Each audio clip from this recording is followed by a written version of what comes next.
Hello friends, welcome back to the channel. दोस्तों, इस video में हम आज जानेंगे आरबीएल बैंक के ऊपर कुछ इन्फॉर्मेशन बहुत इंपॉर्टेंट है, आपको पता होना चाहिए। लेकिन उससे पहले आप लोगों से डिस्कस करूंगा, उससे पहले रिक्वेस्ट करना चाहूँगा, अगर आप चैनल को फर्स्ट टाइम देख रहे हैं मेक श्योर कि सब्सक्राइब करके बेल आइकन को हिट कर लीजिए, ताकि आपको आने वाले समय में किसी भी इंपॉर्टेंट इन्फॉर्मेटिव वीडियो की नोटिफिकेशन मिस ना हो। और दूसरी रिक्वेस्ट ये रहेगी, अगर आप डीमेट अकाउंट या ट्रेडिंग अकाउंट ओपन कराना चाहते हैं, डिस्क्रिप्शन बॉक्स में लिंक दिया गया है। दोस्तों, आरबीएल बैंक के स्टॉक प्राइस की बात करें तो प्रीवियस ट्रेडिंग सेशन में 136.45 पे ओपन हुआ, 132.20 का लो और 137.10 का high. 1.1 crore 27 lakh 92,577 total volume trade किया गया एनएससी पे, जहां मार्केट कैप है दोस्तों इस बैंक की 7,991 करोड़ रुपए। 133.30 के ऊपर सेटल हुआ। इसका 52 वीक लो 118.10 का है और हाई है 236.30 का। अब आप सोच रहे होंगे इस बैंक ने प्रॉफिट जनरेट किया था कि लॉस जनरेट किया था दिसंबर क्वार्टर में, वो भी मैं आपको बताना चाहूँगा। दोस्तों, दिसंबर क्वार्टर के अंदर टोटल बैंक अगर आप देखें तो 121 करोड़ का 121 करोड़ का प्रॉफिट हुआ था, जबकि सितंबर क्वार्टर में मात्र 9 करोड़ का प्रॉफिट जनरेट किया था। आप देख सकते हैं 9 करोड़ से सीधे सीधे 121 करोड़ 121 करोड़, बहुत बड़ा इंप्रूवमेंट है। और उससे ज़्यादा अच्छी बात मैं आपको बता दूं, जो आपको नोटिस करना चाहिए वो ये है कि इनकी परसेंटेज ऑफ जीएनपीए पहले सितंबर क्वार्टर में 5.40% था और दिसंबर क्वार्टर तक 4.84% हो गया। काफ़ी इसमें स्लाइट सिग्निफिकेंट रिडक्शन हुआ है। जबकि एनएनपीए के अंदर भी देखें तो 2.14% से गिर गया दिसंबर क्वार्टर में 1.85% तक आ गया। बहुत बड़ा इंप्रूवमेंट है।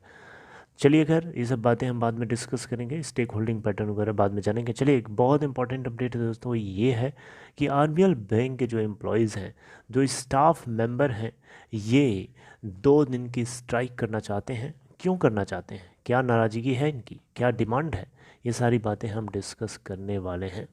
आपको पता होना चाहिए, देखिए अगर आप एक स्टेक होल्डिंग है करते हैं इसके अंदर, तो आपको ये सब इन्फॉर्मेशन पता होना चाहिए कि आपके बैंक में क्या चल रहा है, क्यों चल रहा है। That is very important to know. आप यहाँ देख सकते हैं RBL bank employees 2 day strike, some branches में बी इम्पैक्टेड। दोस्तों, यहाँ पे क्लैरिफिकेशन दिया गया है आरबीएल बैंक के द्वारा कि ये 2 दिन इनके एम्प्लॉयज़ जो हैं 28 और 29 मार्च 28 एंड 29 मार्च को ये 2 दिन के स्ट्राइक पे जाना चाहते हैं, जिसके चलते कुछ ब्रांचेस इनकी इम्पैक्टेड होने वाली हैं। हालांकि बैंक ने ये क्लियर किया कि ये नहीं चाहेंगे कि कोई इनकी ब्रांच इम्पैक्टेड हो, कोशिश करेंगे कि ये किसी भी तरीके से मैनेज कर सके। फिर भी यहाँ पे बैंक ने अपनी तरफ से क्लैरिफाई कर दिया है कि आपको थोड़ी सी सहूलियत कम मिल सकती है, या थोड़ी सी आपको कन्वीनियंट थोड़ा सा इनकन्वीनियंस हो सकता है, क्योंकि यहाँ पे जो वर्कफोर्स है आरबीएल बैंक का, वो पूरा का पूरा मिल करके 2 दिन की स्ट्राइक करना चाहता है। अब सवाल उठता है, क्यों स्ट्राइक करना चाहता है, ऐसा क्या कारण है। तो दोस्तों, यहाँ पे बताया जा रहा है कि आरबीएल बैंक के एम्प्लॉयज़ की एक डिमांड है। एक नहीं, डिमांड तो कई है, सारी डिमांड हम यहाँ पे जो जो मेंशन है डिस्कस करेंगे, लेकिन सबसे ज़्यादा यहाँ पे ऊपर जो सरफेस पे है वो ये है कि आरबीएल बैंक के स्टाफ मेंबर्स भी नहीं चाह रहे हैं कि बैंकों का प्राइवेटाइजेशन हो, आईडीबीआई बैंक के अंदर भारत सरकार अपनी स्टेक को बेचे, ये बिल्कुल भी ऐसा नहीं चाहते। आप देख सकते हैं यहाँ पे workman unions represented by AIBOA, जिसका मतलब है all India bank officers association. इसके अलावा bank employees federation of India BEFI, and इसके अलावा AIBEA यानी all India bank employees association. इन सभी के लोगों ने मिल करके स्ट्राइक करने की प्लानिंग करी और इसको लेकर के एक नोटिस ऑलरेडी इशू कर दिया था, राइट।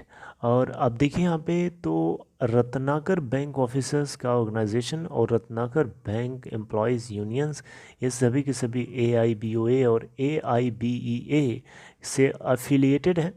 और यहाँ पे एम्प्लॉयज़ जो हैं इन बैंक्स के एसोसिएटेड बैंक्स और यूनियंस के, इन सभी के सभी देखा जाए तो सभी के सभी मिल करके स्ट्राइक में हिस्सा ले सकते हैं। यहाँ पे दोस्तों बताया जा रहा है कि जो सब्जेक्ट है स्ट्राइक का वो इंडस्ट्री लेवल पे है, यानी बैंक के लेवल पे नहीं है, यानी आरबीएल बैंक के लेवल पे ये इशू नहीं है, बैंकिंग इंडस्ट्री लेवल पे है। दोनों में अंतर है दोस्तों, ठीक है। इंडस्ट्री लेवल पे कोई चीज़ अगर हो रही है तो पूरे बैंकिंग इंडस्ट्री को ये प्रभावित कर सकती है, यानी यहाँ से जो कुछ होगा वो इंडस्ट्री को इम्पैक्ट करेगा, राइट। तो दोस्तों यहाँ पे बताया जा रहा है कि जब से बैंक्स ने नेसेसरी स्टेप्स लेना शुरू किया है, तब से कोशिश करी जाएगी कि स्ट्राइक का असर कम देखने को मिले इनकी ब्रांचेस के ऊपर, और स्मूथ फंक्शनिंग बनी रहे, ये बैंक की तरफ से इंश्योर करने की कोशिश करी जाने की बात कही जा रही है। हालांकि अफेक्टेड ज़रूर रहेंगी। अब दोस्तों जान लेते हैं कि कौन कौन से ऐसे कारण हैं जिनकी वजह से एम्प्लॉयज़ की डिमांड क्या है और चाहते क्या है। तो दोस्तों ऑल इंडिया बैंकिंग एसोसिएशन ने जब नोटिस इशू किया था तो उसमें मेंशन किया था कि इनकी जो कुछ डिमांड्स हैं वो पूरी होनी चाहिए। ये पहले तो चाहते हैं कि इनको एक हफ्ते में 6 दिन ना काम करके 5 दिन का 5 डे वीक वर्क होना चाहिए। इसके अलावा ये चाहते हैं चाइल्ड केयर लीव्स मिलनी चाहिए। इसके अलावा ये चाहते हैं कि जो नेशनल